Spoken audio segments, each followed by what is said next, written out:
तो गाइस आज जो हम पढ़ने वाले हैं वो है कार्बोकैटायन।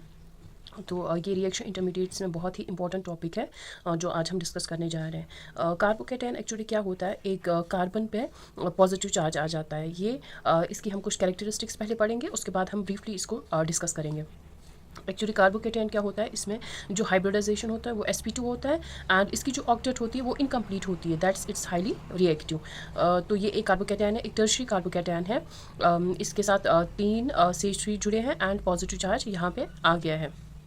तो अगर हमारे पास यहाँ पे Br जुड़ा होता तो वो लीव कर गया होगा एंड यहाँ पे पॉजिटिव चार्ज आ गया होगा।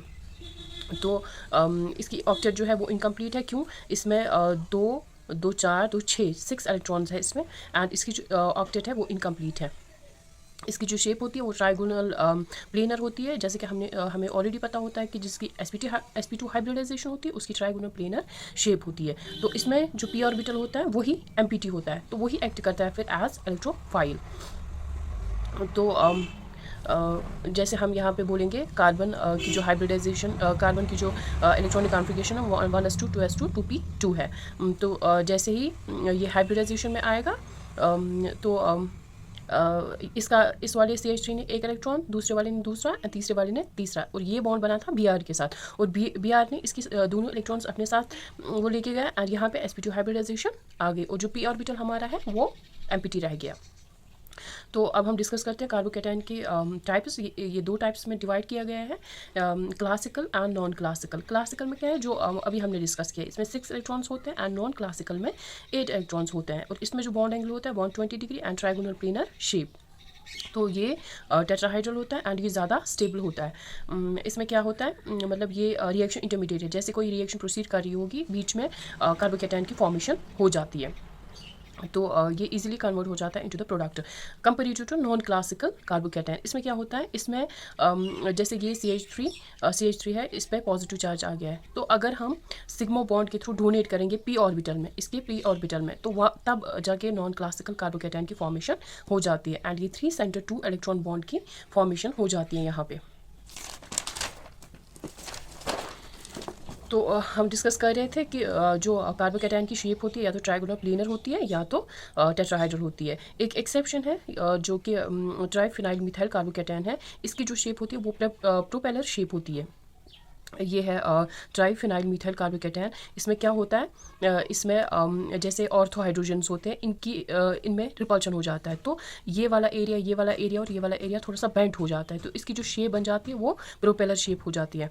तो यहाँ पे हम एक एग्जांपल डिस्कस करने जा रहे हैं। ये एक सबस्ट्रेट है, इसमें जो ये लीविंग ग्रुप है हैलाइड, ये लीव कर जाएगा एंड यहाँ पे पॉजिटिव चार्ज आ जाएगा। SbF5 ये एक लीवी एसिड है, इसमें एम्प्टी डी ऑर्बिटल्स होते हैं, तो जो फ्लोरीन है वो अपनी इलेक्ट्रॉन्स डाल देगा इस एम्प्टी ऑर्बिटल में, तो यहाँ पे हमें कार्बोकैटायन की फॉर्मेशन हो जाती है। Like if we will discuss here the 1H NMR, ये 1 डबलेट दे देता है क्योंकि ये तीन जो CH3 ग्रुप्स हैं ये इक्विवेलेंट प्रोटॉन्स हैं, इक्वल प्रोटॉन्स, बट ये कपल कर रहे हैं विद द फ्लोरीन। तो F19 NMR में F19 NMR इनको शो कर सकता है एंड H1 NMR में ये डबलेट दे रहा है अराउंड 1.5 ppm। तो जब हमने कार्बोकैटायन का H1 NMR लिया, वहाँ पे सिग्नेट शो कर रहा था at 4.3 ppm, that means it was coupling with the fluorine. तो ये दूसरी हमारे पास एग्जाम्पल है।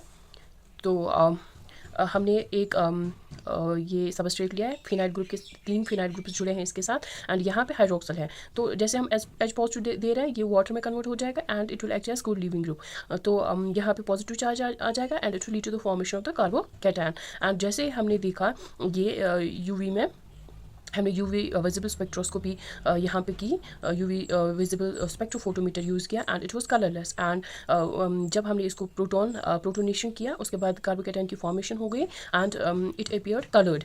क्यों? क्योंकि यहाँ पे कंजुगेशन हो रही थी, पॉजिटिव चार्ज कंजुगेट हो रहा था इन 3 फिनाइल ग्रुप्स पे एंड विजिबल रीजन में ये शो कर रहा था, क्योंकि यहाँ पे जो एनर्जी है वो डिक्रीज़ कर रही थी एंड लैम्डा इंक्रीज़ हो रहा था। तो अब हम स्टेबिलिटी ऑफ कार्बोकैटायन पढ़ेंगे। यहाँ पे हम ऐसे नहीं पढ़ेंगे कि टर्शरी, सेकेंडरी, प्राइमरी कौन ज़्यादा स्टेबल होगा। हम यहाँ पे थोड़ा सा एडवांस लेवल पे पढ़ेंगे, क्योंकि जो एरोमेटिक कार्बोकैटायन होता है वो बहुत ही ज़्यादा स्टेबल होता है दैन जिसमें प्लस एम इफेक्ट लग रहा होगा, उसके बाद हाइपर कंजुगेशन इफेक्ट जिसमें लग रहा हो, उसके बाद inductive effect and then anti aromatic. And order of this stability is the reverse, पहले एंटी एरोमेटिक है, फिर माइनस एम इफेक्ट, फिर minus H effect, minus I effect and then aromatic. तो कुछ कार्बोकैटायंस जो होते हैं वो बहुत ही हाईली अनस्टेबल होते हैं। लाइक ये वाली एक एग्जांपल है, इसमें sp हाइब्रिडाइजेशन हो रही है, तो ये बहुत ही अनस्टेबल है। इसके बाद ये भी अनस्टेबल है एंड ये भी अनस्टेबल है। एंड जो स्टेबिलिटी ऑफ द कार्बोकैटायन है वो किस पे डिपेंड कर रहा है? हाइड्राइड आयन एफिनिटी पे। मतलब जिसकी ज़्यादा हाइड्राइड आयन एफिनिटी होगी वो उतना ही लेस स्टेबल कार्बोकैटायन होगा। मतलब ये तो ऑब्वियस सी बात है, जैसे कार्बोकैटायन किसी रिएक्शन के बीच में बन रहा है, तो अगर उसकी affinity towards the hydride ion ज़्यादा है तो that means it is less stable. तो यहाँ पे क्या है, हम ये दो एग्जांपल्स ले रहे हैं, ये मिथाइल कैटायन है एंड ये इथाइल कैटायन है, कार्बोकैटायन है। तो यहाँ पे हाइड्राइड आयन की और एफिनिटी ज़्यादा है, क्योंकि यहाँ पे हमें कोई भी इफेक्ट, कोई भी इलेक्ट्रॉनिक इफेक्ट स्टेबलाइज नहीं कर रहा है इस चीज़ को। लाइक यहाँ पे प्लस एम है, प्लस एच है, प्लस आई है, ये इसको स्टेबल कर रहे हैं इस वाले कार्बोकैटायन की को। और ये इसका जो वैल्यू है for the hydride ion affinity वो 274 है एंड हियर इट इज़ 314। तो इससे ज़्यादा हम स्टेबल कार्बोकैटायन का डिस्कशन यहाँ करेंगे, साइक्लो प्रोपेनाइल कैटायन। तो इसकी जो हाइड्राइड आयन एफिनिटी है इट्स 223 किलो कैलोरी पर मोल। तो इसके बाद जो सबसे ज़्यादा स्टेबल कार्बोकैटायन है वो है ये वाला, इसमें 3 साइक्लोप्रोपेनाइल ग्रुप्स जुड़े हैं। तो अब हम यहाँ पे बोलेंगे कि अगर साइक्लोप्रोपेन रिंग में एक स्ट्रेन आ जाता है, क्योंकि वहाँ पे जो कार्बन का बॉन्ड एंगल होता है वो 60 होता है, तो वहाँ ये हाईली स्ट्रेन्ड एक रिंग होती है। तो ये कैसे स्टेबल, ये वाला कार्बोकैटायन कैसे ज़्यादा स्टेबल हो गया than the other two, we will discuss it forward. तो यहाँ पे क्या होता है, यहाँ पे जो ये वाले ऑर्बिटल्स हैं ये थोड़े से बेंट हो जाते हैं, यहाँ पे बेंट ओवरलैपिंग हो जाती है, और बेंट ओवरलैपिंग की वजह से यहाँ पे इलेक्ट्रॉन डेंसिटी ज़्यादा हो जाती है एंड यही हम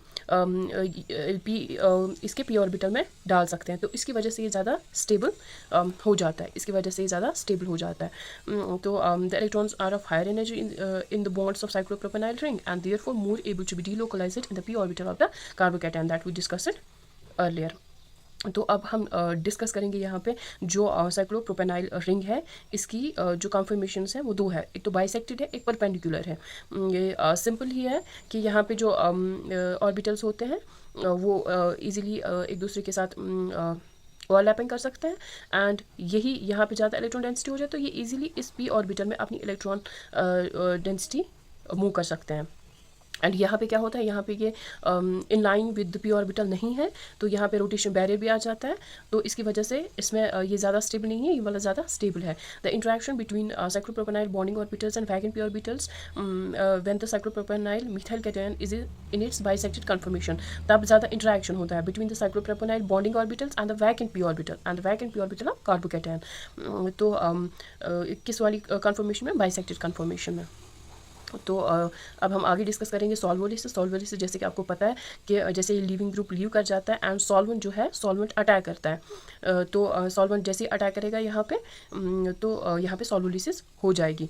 देखिए यहाँ पे जो साइक्लोप्रोपेनाइल रिंग है वो लॉक्ड कन्फर्मेशन में है, ये परपेंडिकुलर कन्फर्मेशन में है एंड इसीलिए यहाँ पे जो ये कार्बोकैटायन है ये लेस स्टेबल है दैन दिस वन। तो यहाँ पे भी जो एसिटोलिसिस है ए की वो 300 टाइम्स स्लोअर है दैन बी की, क्योंकि acetolysis of A is greater than, यहाँ पे ग्रेटर है क्योंकि यहाँ पे जो है ये बाइसेक्टेड साइक्लोप्रोपेनाइल रिंग है, ये डोनेट इजीली कर पाएगी अपने इलेक्ट्रॉन्स को इस पी ऑर्बिटल में, तो इसकी जो रेट है वो फास्टर है than this one. So thank you.